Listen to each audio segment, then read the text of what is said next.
না, ওনার সাথে আমার বাইরে দাঁড়িয়ে ভাইয়ের সাথে কথা হচ্ছিল। আসলে উনি আমাকে বলছিলেন যে ভাই এটা কি হচ্ছে, প্রতি ঈদে আপনি এত তারকাদের নিয়ে এটা কি ঘটাচ্ছেন, এরকমই ছিল, কেনই বা করছি। আসলে এটা যে মানে হয়ে যাচ্ছে।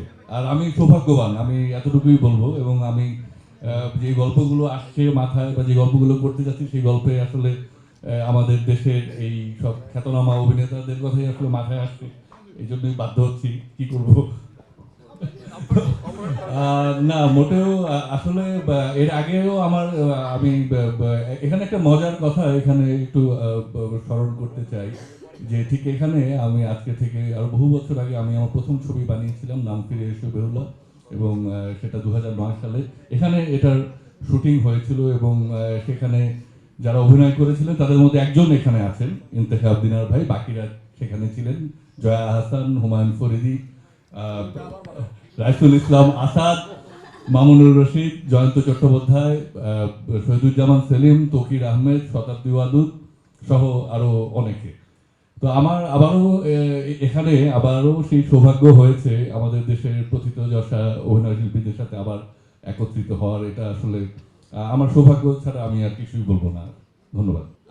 আমার কাছে আমি প্রথমেই বলবো যে ওনারা আমার কাছে কিন্তু প্রত্যেকেই তারকার থেকে বড়, ওনারা অসম্ভব প্রতিভাবান অভিনয় শিল্পী। আমি এটাই বলবো, তারকা তো না, ওনারা অভিনয় শিল্পী এবং আমাদের দেশের গর্ব তারা।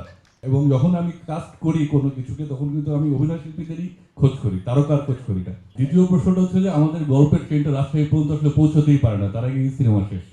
আর প্রথমটা যেটা বিষয়টা, সেটা আসলে আমি বলবো যে মানে আবারও আসলে মানে লিটারেচার থেকে করার বিষয়ে আগ্রহ আমার সবসময় ছিলাম, ছোটবেলা থেকে পড়তে পছন্দ করি। এবং যখন উৎসব করা হলো, উৎসবও সাহিত্য নির্ভর ছিল। এবং তখন আসলে আমাদের মাথায় আসলো, এবং এক্ষেত্রে আমার মনে আছে যে উৎসব শেষ করার কিছুদিনের মধ্যেই ভেবেছিলাম আমি আরেকটা ছবি করতে যাচ্ছি, সেটা শুরু করব। কিন্তু আমাদের রাইটাররা তারা আমাকে পরামর্শ দিল যে না, হচ্ছে যে ভাই আমরা একটা আরেকটা ফ্যামিলি ফ্রেন্ডলি ছবি করতে পারি। তখন আমার মাথায় আসলো যে ফ্যামিলি ফ্রেন্ডলি ছবি মানে তো আসলে তাহলে কি আছে, হুমায়ুন আহমেদকে আমরা আবার যদি আমাদের সেই সৌভাগ্য হয় ওনাকে, ওনার কোনো উপন্যাস থেকে অ্যাডাপ্ট করে, এবং সেই ভাবনা থেকেই আসলে এবারের ছবিটা করা। এবং এখানে যে চরিত্ররা লেখা আছে এগুলো আসলে সবই হুমায়ুন আহমেদের লেখা চরিত্র।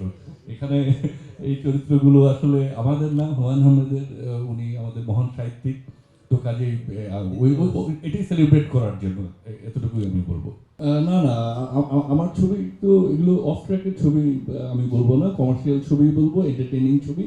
এবং আমি সেটাই কিন্তু বানানোর চেষ্টা করছি বারবার। মানে আমি কোনোভাবেই অফ ট্র্যাকের ছবি মনে করি না আমি বানাই।